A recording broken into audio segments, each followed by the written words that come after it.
Kakaduayan po yung unang dalawang nakuha natin sa unang pwesto natin. Ayan, 2 piraso na po yung nakuha natin. So, ayan po. Ayan, so nakakuha tayo kakadwa.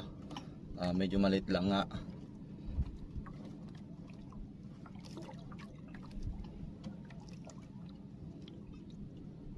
So, ayan po, nakakuha tayo dito sa pangatlong pwesto.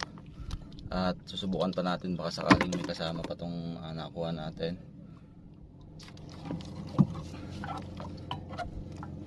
Pang-apat kakadwa, sana hindi makatakas.